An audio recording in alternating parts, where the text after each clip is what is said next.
लेकिन आज की बड़ी खबर आपके लिए यह है कि रेप और गैंगरेप के मामलों में दोषियों को फांसी की सजा दिलाने वाला बहुत ही सख्त कानून आज पश्चिम बंगाल की विधानसभा में पास हो गया है। इस कानून में 5 बड़े प्रावधानों को शामिल किया गया है, जिनके बारे में हमारे देश के तमाम लोगों को, लेकिन खास तौर पर महिलाओं को पता होना चाहिए। पहली बात और सबसे बड़ा प्रावधान यह है कि अगर बलात्कार की किसी घटना में पीड़ित महिला की मौत हो जाती है या वो कोमा में चली जाती है, तो ऐसे मामलों में दोषियों को फांसी की सजा दी जाएगी। जबकि भारतीय न्याय संहिता में यह प्रावधान है कि ऐसे मामलों में दोषियों को 20 साल जेल की सजा या फांसी हो सकती है। यानी पूरे भारत में जो कानून है और भारत का जो केंद्रीय कानून है उसमें तो है 20 साल की सजा, लेकिन ममता बनर्जी कह रही है कि इन्हें फांसी की सजा होनी चाहिए। दूसरा, रेप और गैंगरेप के मामलों में दोषियों को उम्र कैद की सजा होगी, जिसमें दोषियों को आखिरी सांस तक जेल में रखा जाएगा और इस दौरान उन्हें पैरोल भी नहीं दिया जाएगा। जबकि केंद्र सरकार के मौजूदा कानूनों में उम्र कैद की सजा 14 वर्षों के लिए होती है। एक बड़ा अंतर दोनों में यह है।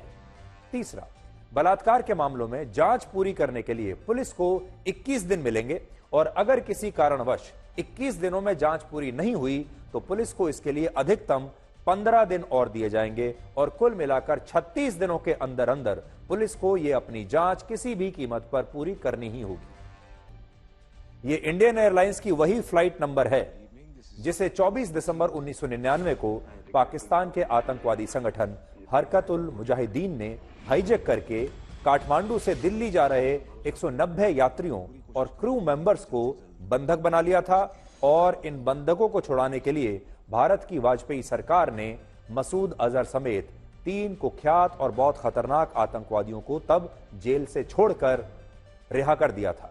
और नेटफ्लिक्स पर आई ये वेब सीरीज इसी घटना पर आधारित है। यह घटना असल में हमारे देश के तमाम लोगों को पहले से ही पता है। हम सब उस घटना को देख चुके हैं। हमारे देश के ज्यादातर लोग जो है उस घटना के बारे में पहले से ही जानते हैं।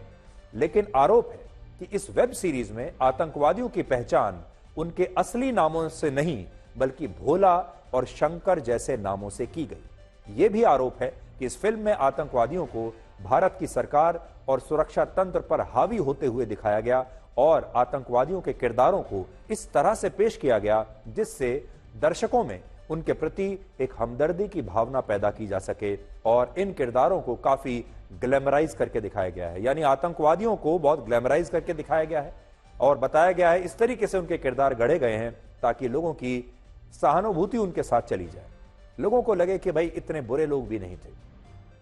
और उस समय की वाजपेयी सरकार को इसमें बेहद कमजोर और कंफ्यूज्ड दिखाया गया है। और इस फिल्म का सार यह है कि पाकिस्तान के मुट्ठी भर आतंकवादी इतने बड़े देश भारत की सरकार पर, भारत के सुरक्षा तंत्र पर भारी पड़ गए और उन्होंने भारत को अपने सामने आसानी से झुका दिया था। और ये सारे जो आतंकवादी थे ये बहुत बुरे लोग नहीं थे, ये भी एक कारण की वजह से, एक कॉज की वजह से ये सब कर रहे थे। जब से ये वेब सीरीज नेटफ्लिक्स पर रिलीज हुई तब से ही भारत के लोग इसे लेकर काफी नाराज हैं और यह नाराजगी और विरोध इतना बढ़ गया कि आज सूचना और प्रसारण मंत्रालय ने नेटफ्लिक्स के कंटेंट हेड को दिल्ली बुलाकर एक चेतावनी दी है कि नेटफ्लिक्स जैसे विदेशी प्लेटफॉर्म्स भारत के लोगों की संवेदनाओं के साथ खिलवाड़ नहीं कर सकते। यह बात सही है कि हाईजैक करने वाले आतंकवादी भोला, शंकर, चीफ, डॉक्टर और बर्गर जैसे कोड नेम्स के साथ ऑपरेट कर रहे थे। इसमें इस वेब सीरीज में गलत नहीं दिखाया गया, ये असल में इनके कोड नेम्स थे। जैसा कि आपको स्क्रीन पर दिख रहा है किस आतंकवादी का कोड नेम क्या है, उसका कोड नेम उसके नाम के साथ हम आपको दिखा रहे हैं। लेकिन यहां इन्होंने गड़बड़ क्या की, इन्होंने कोड नेम तो दिखाया लेकिन आतंकवादी का असली नाम लोगों को नहीं बताया। इसीलिए लोगों की सबसे बड़ी शिकायत यह है कि इस पूरी वेब सीरीज में यह स्पष्ट नहीं किया गया कि इन आतंकवादियों के असली नाम इब्राहिम अख्तर था, शाहिद अख्तर था, जहूर इब्राहिम था, अहमद काजी और मोहम्मद शाकिर था। लेकिन इन असली नामों की जगह फिल्म में, वेब सीरीज में आतंकवादियों को भोला और शंकर जैसे नामों के साथ ही अभिनय करते हुए दिखाया गया।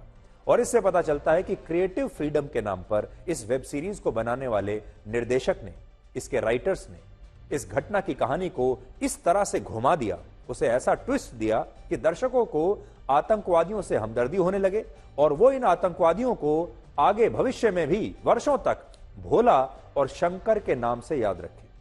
और ये सब करके फिल्म के निर्माता और निर्देशक शायद अपने आप को सेकुलर और लिबरल दिखाना चाहते थे, या यूं कह लीजिए कि IC 814 जैसे विषय पर फिल्म बनाते हुए भी उनकी अपनी विचारधारा शायद इस वेब सीरीज पर, इस फिल्म पर हावी हो गई।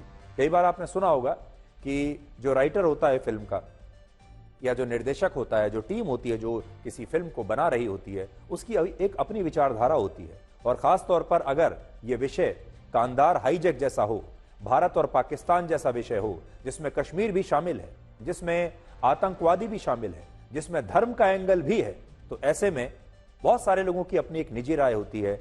और आप काम करते हैं जब, तो आपकी वो निजी राय कई बार आपके काम में दिखाई देती है। और इस वेब सीरीज में भी शायद ऐसा ही हुआ है। हर पार्टी विधानसभा के चुनाव में भी इस आइडिया को दोहराना चाहती है। राहुल गांधी इस आइडिया से बड़े प्रभावित हैं और वो चाहते हैं कि अब हरियाणा के चुनाव में भी ऐसा ही किया जाए। और अब ऐसी खबरें आ रही हैं कि कांग्रेस के नेता और नेता प्रतिपक्ष लोकसभा में राहुल गांधी हरियाणा के विधानसभा चुनाव में आम आदमी के साथ गठबंधन करने के लिए तैयार बैठे हैं। और अब सीट बंटवारे को लेकर कांग्रेस की तरफ से केसी वेणुगोपाल और आम आदमी की तरफ से राघव चड्ढा के बीच बातचीत होगी।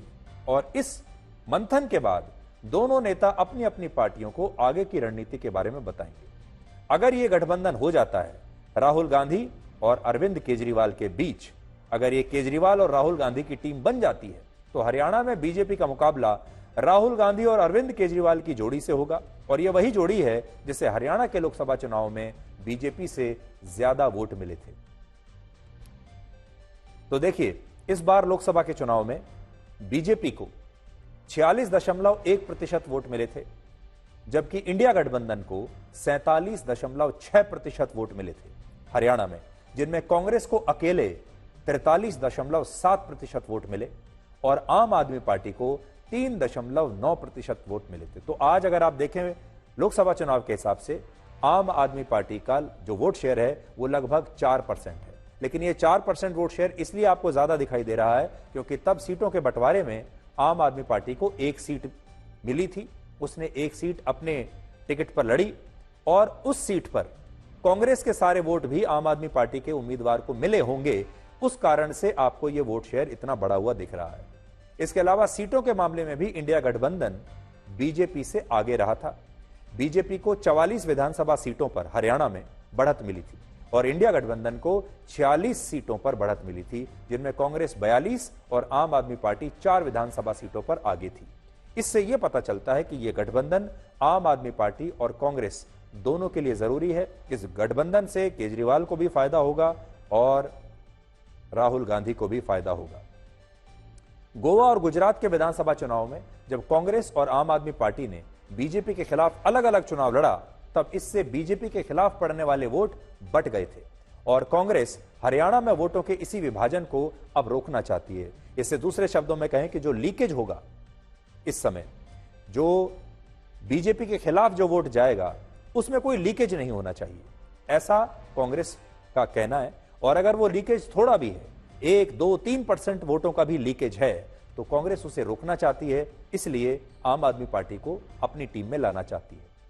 अब हम आपको यह बताएंगे कि भारत की चौथी सबसे बड़ी नदी यमुना के 75% हिस्से पर देश की राजधानी दिल्ली में तमाम सरकारों की नाक के नीचे, सुप्रीम कोर्ट की नाक के नीचे, संसद की नाक के नीचे इतना बड़ा अवैध कब्जा कैसे हुआ?